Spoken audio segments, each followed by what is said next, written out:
Au nom du Père et du Fils et du Saint-Esprit. Le pape François nous a rappelé toute sa vie l'importance de penser de manière réfléchie et créative en suivant la personne de Jésus, qui est notre modèle et notre guide. Seigneur, que la lumière de ta résurrection nous éclaire et nous guide afin de chercher des solutions lorsque nous faisons face à des défis et prendre des décisions en vue du bien des autres. C'est pourquoi nous allons réciter ensemble notre Père. Notre Père qui est aux cieux, que ton nom soit sanctifié, que ton règne vienne, que ta volonté soit faite sur la terre comme au ciel. Donne-nous aujourd'hui notre pain de ce jour. Pardonne-nous nos offenses comme nous pardonnons aussi à ceux qui nous ont offensés. Et ne nous laisse pas entrer en tentation, mais délivre-nous du mal. Amen. Au nom du Père et du Fils et du Saint-Esprit. Amen. C'est moi, c'est nous, c'est qui l'on est. Samuel Genet.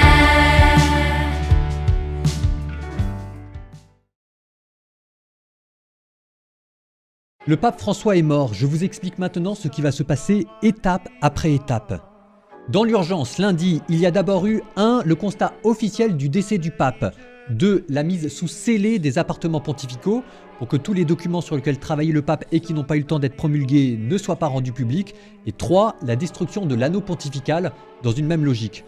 Tout ceci a été conduit par le cardinal Camerlingue, Kevin Farrell. C'est lui qui, en ce moment, est à la tête de l'Église catholique et qui assure l'interrègne. Kevin Farrell est maintenant en train d'organiser les funérailles du pape, qui auront lieu 4 à 6 jours après le décès, ce qui nous amène jeudi, vendredi ou samedi. À mon avis, probablement ce sera samedi. Le corps sera d'abord exposé, puis ensuite le cercueil officiellement fermé et inhumé pour le pape François dans la basilique Sainte-Marie-Majeure. En même temps et en ce moment même, avec les funérailles, le cardinal Farrell est en train d'organiser la succession du pape François. Il est en train de convoquer tous les cardinaux pour qu'ils viennent à Rome et qu'ils choisissent ensemble ce qui sera le 267e successeur de Saint-Pierre. Ils s'enfermeront en conclave dans la chapelle Sixtine et dans le Vatican. Ça sera aux alentours de mi-mai, début mai, mi-mai. Maintenant, vous savez tout, vous pouvez prier pour l'Église catholique.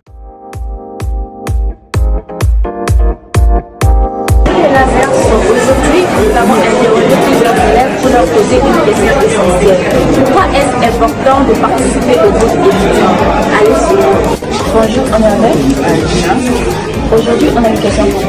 Pourquoi est-ce important de participer au groupe étudiant?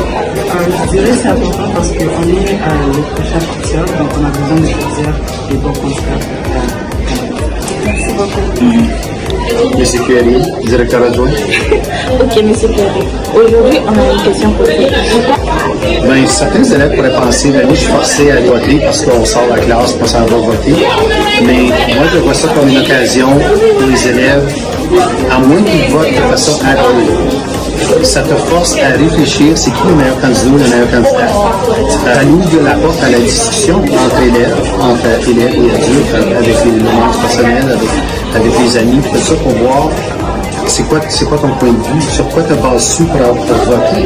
Par exemple, c'est quoi la plateforme du candidat ou de la candidate, c'est quoi le but pour un budget, puisqu'ils vont aller chercher des milliards de dollars, etc., etc. Parce que oui, vous allez avoir du temps bientôt, puis vous allez pas le vote va compter avec ça. Alors, votez en grand nombre. Ils ont important parce que bien sûr qu'on va être nous et il faut déjà commencer maintenant. Merci beaucoup. Bonjour Maëlys.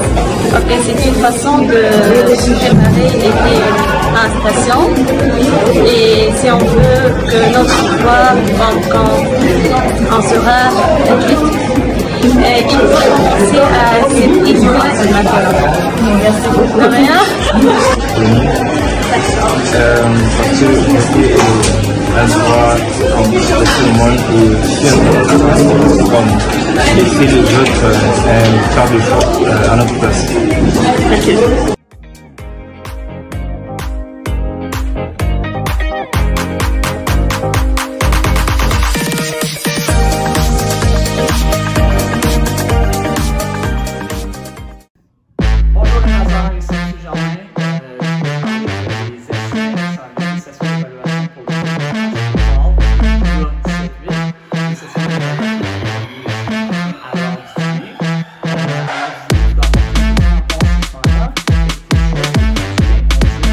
premiers 15 minutes et ensuite on sort à l'extérieur pour les sessions d'évaluation. Lundi, ça sera pour les 7e pendant le dîner et aussi mercredi, ça sera pour les gars 7e pendant le dîner. Pour les gars 8e, malgré le fait que je sais qu'il va en manquer plusieurs parce que vous allez être au mini-cours d'enrichissement, ça va être jeudi au dîner. Si tu dois manquer, fais juste venir me voir si tu es au mini-cours d'enrichissement. Donc, je répète, lundi et mercredi pendant l'heure du dîner pour les gars 7e et jeudi pour les gars 8e. Merci beaucoup. Bonne journée. Le mardi 29 avril, c'est notre journée multiculturelle. On vous invite à porter les habits traditionnels de votre pays d'origine. C'est l'occasion de mettre en lumière vos racines, de partager les couleurs, les tissus, les histoires qui font partie de vous. Chaque tenue est bien plus qu'un simple vêtement. C'est un symbole d'histoire, de famille, de tradition, de fierté. Peu importe d'où vous venez, votre culture mérite d'être célébrée. Alors le 29 avril, soyons fiers de qui nous sommes, de nos origines, des traditions qu'on porte en nous. Ensemble, faisons de cette journée un moment de découverte, de respect et d'unité. Alors que vous portiez un kimono, un boubou, un kilt, un sari, une djellaba ou tout autre habit traditionnel, venez partager un bout de votre monde avec nous. Si vous ne portez pas les habits traditionnels de votre pays d'origine, merci de porter les couleurs du drapeau de votre pays d'origine.